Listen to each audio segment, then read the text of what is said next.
Hey guys, Infidel 1258 here. So I'm hanging out in my hotel room, relaxing after this amazing Splinterfest event. It is now, well, it's not even yet over, really. It's still ongoing downstairs in the HyperX arena. We've still got more happening, but I just wanted to come on and share kind of my final thoughts for the weekend.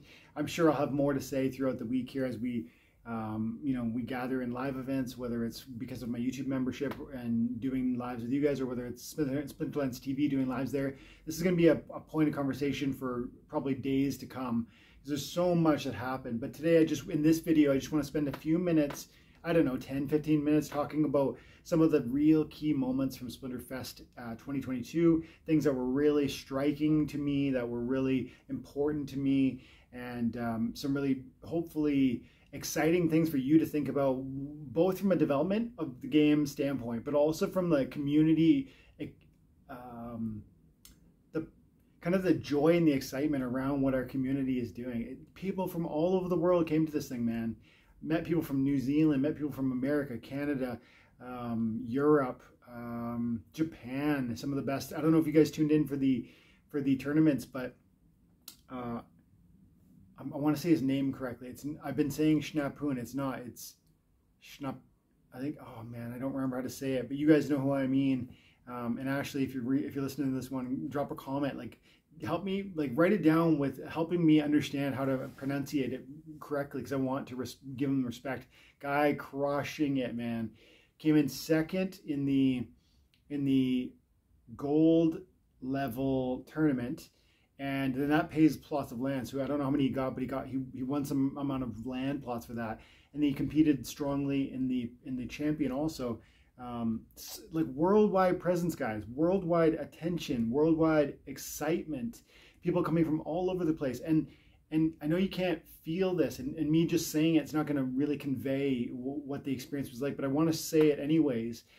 It's so cool to stand in front of somebody that you've met online and you've played this game with, you've shared a passion with, right? That's what this game is. It's a passion for many of us. You watch these videos twice a day sometimes.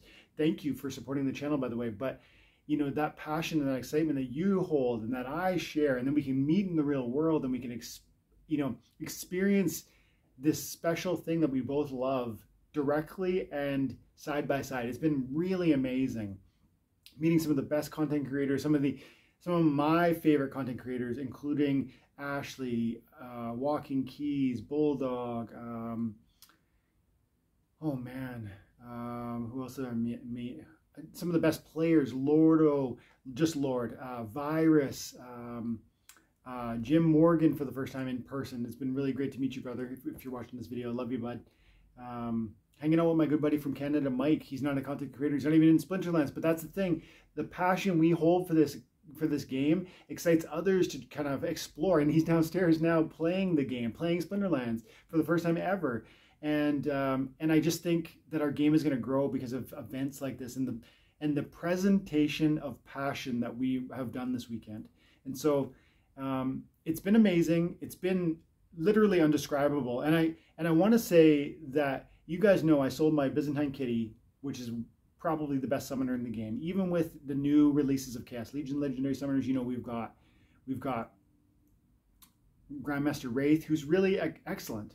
We've got Conqueror Yasik, who's also very strong, and I like him a lot.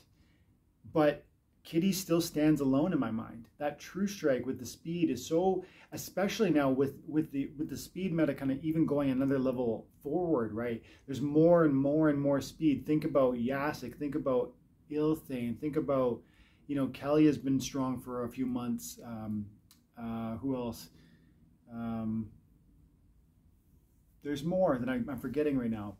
Plus and minus speed. Quicks, the Devious, minus speed, helping control that speed side of, again, part of the speed meta. And so as important as speed is, it has led to a place where, because of things like phase and so much plus or minus speed, swiftness, slow, blind, flight, dodge, all these different abilities and stats that can allow you to be evasive in Splinterlands, we now know how important True Strike is, because actually is very easy to build a team now that is extremely evasive, is untouchable, and therefore True Strike is so key and important. And with that in mind, you know, I sold my Byzantine kitty to be here at Splinterfest, and to experience this moment that I've just spent 5 minutes sharing my excitement over. And the question I have to maybe ask is, was it worth it? And I have to tell you, it was a resounding yes, that it absolutely was worth it. And I think about it this way. I said it last night. I was talking to Jim Morgan. I'm sitting there with Jim, and we're talking about the fact that I sold my kitty. And the question is like, wow, you know, that card's still so good. In fact, if anything, it's better now. Do you regret it? And I said, not at all. Because here's the thing. Byzantine kitty is an amazing card, and I do miss it. But I can buy another Byzantine kitty. I can't buy Splinterfest 2022 over again. This thing is done. I had the opportunity to pull the trigger and to access this moment, and I did. And without having made that choice, it's gone forever. This moment is a one-of-one experience, and Byzantine kitty is a 1 of 1,000 opportunity, right? I can go buy another one today if I wanted to commit the money. And so one day I probably will buy a kitty again, but for now, that unlocked this experience in this moment and all that excitement and that community, and I got to learn about so many amazing new things, which I've talked a little bit about, but barely, because you can't scratch the surface in a short video. And right now, you know, maybe let's spend a few minutes doing that. Like, I don't know, maybe this video will go long, but let's talk a little bit about some of the things that I was super excited about. I mean, for one thing, how about swag, guys? I'm rocking this Cornelia shirt. It says Splinterlands underneath there, and it says Splinterlands in Japanese on the bottom there, and I love it. I tried to get a black, but they had almost no sizes for us to access, because they just didn't have, I don't know, they didn't have enough prints or something. You can get it all online, and you should get it online. The gear I think it looks sick, and it's nice and light. It feels comfortable. This comes in black, and I think the black is the way to go. And I don't get anything for that. This is not like an infidel thing. It's a Splinterlands thing, but I think it's sick. Kind of looks like a kaiju monster, right? Like, and then I also got a different one. I'm gonna pause and show you. So I popped off and grabbed the swag that I enjoy and claimed while in my time here while at Splinterfest. And right here, this is not freebie. This is something I picked up while I'm here. But you know, when you're in Rome, you got to pick up some of the Roman equipment. When you're in Las Vegas, you got to pick up some of that Vegas gear. And Raiders has always been like, I grew up listening to hip hop and Eazy-E and stuff like that, and so they used to rock that. So it's got a soft spot in my heart from like memories of youth, and I think it looks sick. So, and you guys know I love my hats. So that's one thing I picked up. And then here's another one of the shirts that I grabbed. It's got that's Lyra, right? I always forget. Liza. She's that opportunity archer from the Death team, and it looks, again, it's got some depth to it. I like the background. And if you weren't in the Splinterlands, you didn't even know what that was, I think this could grab your attention, which I told the artist, I got to meet the artist, and I said, man, these t-shirts are sick. They reflect, like, they're cool, regardless of whether you know Splinterlands, whether you love Splinterlands or not. And that's such an important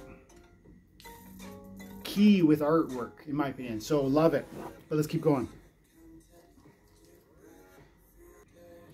I picked up a bunch of cool stickers. I got my DEC crystals. I'm gonna wrap that on my water bottle. I got my SPS crystals that I'm gonna throw up. I don't know, my water bottle might be blowing up. I have 2 water bottles, drink a lot of water, so maybe I got space for both of them. Then I got 4 of the Splinter icons: Life, Fire, Death, and Dragon. I'm not a big water fan. I'm also not a big Earth fan, so we skipped those ones. Then I got the semi. I'm gonna say this is the semi-classic Splinterlands face. You know, that's the game logo, but it's not the original, because you know it used to be Steam Monsters, but it's also not the modern. I consider this the modern.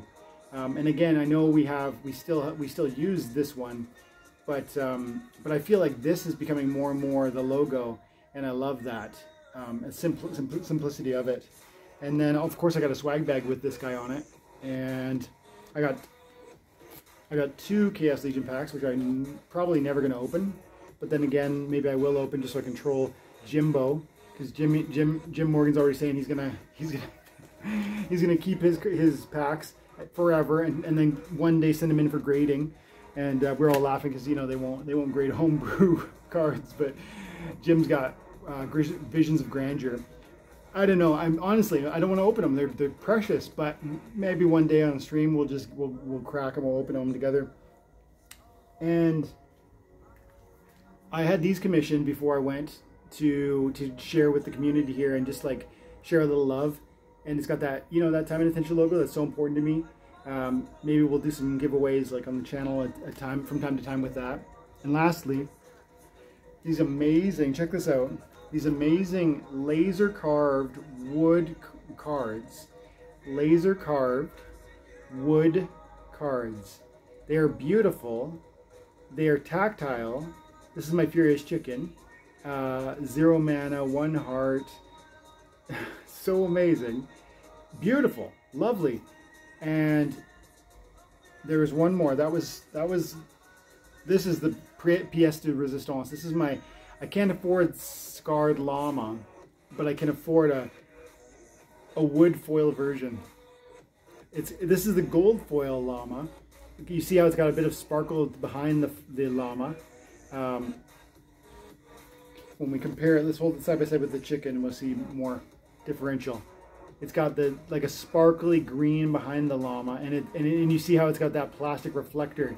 So it's reflecting the light of behind the camera, whereas the chickens is a matte, like there is no reflection there. So the creator was brilliant in terms of how he executed these things. They are beautiful. They are keepsakes. I'm gonna treasure these. I'm not sure what, but I'm gonna do something really cool with them. And those are just like, these are some of the free things, or not free. These all cost money, but these are some of the like incidental benefits of being at this amazing event. But man, there's so much more than just like gear or benefit, like physical benefits. Of course, that was super cool, and I love that I got these things. But the key, really, like I said earlier, was meeting the people, and then beyond that community side, which was so precious and amazing, just learning so much more about this game and the future of it. Land was more fully explored. They told us so much about land. They talked about the different land types. They talked about some of the interplay between, they showed us maps that were beautiful. They showed us new card art for the land that looks, in my opinion, like head and shoulders above what we previously have seen. There is so much improvement and growth towards like a finished product, and there was assurances from Nate directly that it's probably closer than you imagine. And so he's like, he wants to change the phrase from away from when land to land soon. And man, I don't know if it's going to be tomorrow, if it's going to be next week, if it's going to be next month, or if it's going to be 2023.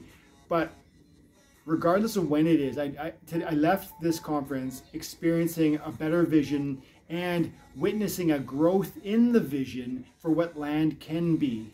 And there's still so many questions. And you could, if you're going to be cynical or critical, you could point out that all these questions leave room for doubt. And I would have to agree, you're right, it does.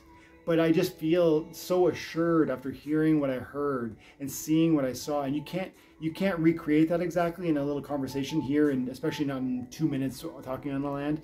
But I've tweeted some of the pictures of the over the weekend of the land art of some of the developments. And so, you know, more to come on that, I'm sure. I'll have to do a deep dive on that to really unpack it all. But land is one big component. What about Rebellion? Rebellion, new art styles, new card frames, new abilities, new mana, the monsters that are, like, in my opinion, seemingly OP, but we'll see, right? Because it's just so, it's the early stages, and those stats and abilities are all subject to change. And again, the new Rebellion cards, such a different art style than what we saw with Untamed, with Chaos Legion. You look at the framing, and look again, check out my tweets on Twitter at Time and Attention, Time N, the letter N, Attention, and you'll see me sharing that art. They look amazing. They look amazing, and they look powerful and desirable. And something crazy, Rebellion is going to have promo cards and airdrops too, and one of the champions from one of the tournaments this weekend is going to be able to co-design, like we've seen before, one of the summoners. So, man, I feel like I'm all over the place, but I'm just trying to give like some high level summary of what I really was struck by this weekend, because there was so much, guys. Rebellion, lands, tournaments were amazing, and excitement. There's a lot of, I could say this is a critical thing. This is maybe a constructive feedback to those who are working at Splinterlands. And this probably deserves its own video too, but quickly here, and let's land it there, because I'm feeling like I gave lots of praise. Let's give some constructive feedback, and then we'll just wrap the video. But my constructive feedback is around the tournaments, because I just feel the tournaments were amazing. It was so fun to sit there in a crowd of people who love this game, who are passionate about it, to cheer and to shout, to celebrate when certain people won. Butters323 was representing Time and Attention out there, came in 5th in the gold, almost claiming some land, didn't quite make it. There was so much excitement. The one match in particular came literally down to the last shot, and it could have gone either way, and the whole crowd erupts with it. And that was not the only moment like that, but constructive feedback, it was great in so many ways, but constructive feedback is this. We want to make this a thing in a space where we're going to celebrate and highlight and accentuate the personalities of the people who love and thrive within this game. We need to put them on the stage. We need to get the best players, the top 4, the top 2, maybe even the top 16, in a setting where we can have them visually in front of us. This is what happens in StarCraft. This is what happens in other major games that stream or that have big esports presence. You need to have them on the stage where we who know them can get to know them better. Hey, that's my guy, that's Butters, he's up on the stage there. And, you know, represent with gear too, right? Like we get to a place where Time and Attention has its own gear now. Like we get a TNA squad, they're on the stage, they're wearing the merch.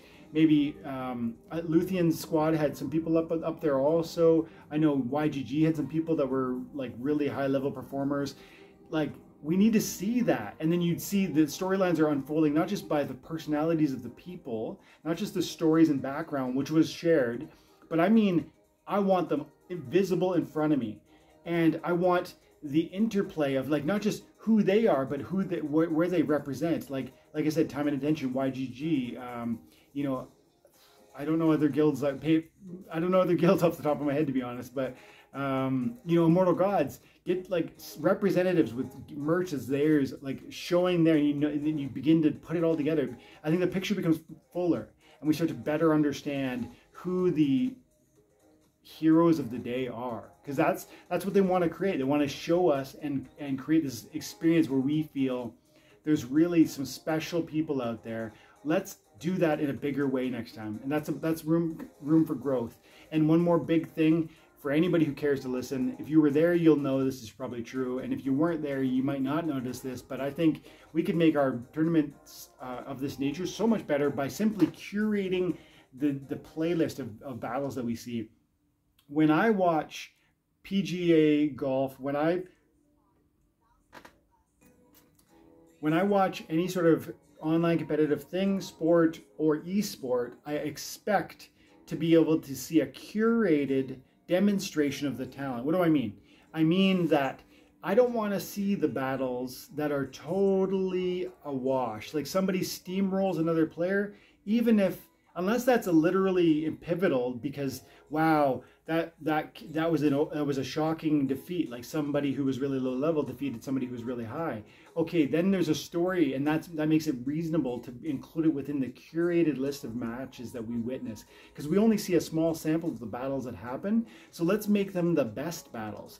And you know as well as I do that battles that come down to random miss here, or wow, that synergy, like the triage is working perfectly and it's holding up the taunt in the back line, and that taunt is the exact right distraction, or archery keeps missing, or melee keeps missing. These sorts of moments where you just get frustration or excitement build and build and build because of the interplay of that specific battle are the ones we need to recognize and then bring forward to the big screen. And I want Splinterlands to identify those, create a curated list. This one has to go out and it has to be on the big screen. Why? Because either it was super exciting because of what unfolded in the battle, or it was pivotal in terms of creating a storyline. So-and-so beat so-and-so, and we need to all know that. Huge upsets would be something you'd want to share. And that sort of curation behind the scenes before they reveal the battles that we witness as a community would go a long way to creating, bringing the excitement level even higher. And so that's my constructive feedback for what we experienced here. Generally speaking, I loved what we saw. I really enjoyed this entire event. I thought it was professional, beautiful, exciting, entertaining, and wonderful. And I'm so glad I came. And I hope you'll see that excitement, and you'll desire to be here when we do this next time, because it really was that good, and it really was that amazing. And I look forward to meeting you, shaking your hand, and seeing you at Splinterfest 2023. So let's love to see your comments below. What did you see? What did you hear from this event? If you were at the event, what was the thing that was most pivotal to you? The thing that was most eye-opening from this event? To me, if I had to really boil it down to one, it's going to be that passion, that community that we talked about in the beginning of the video. Meeting the community, seeing their passion, sharing it with them in a physical location where we stand shoulder to shoulder, and we share our excitement over this thing we love. If it was just one, that would be it. And guys, I just thank you so much for your time and attention. Thank you for supporting me while I was here dropping these videos, and for your patience with the kind of a stranger upload schedule because of that. Guys, have an amazing day. God bless.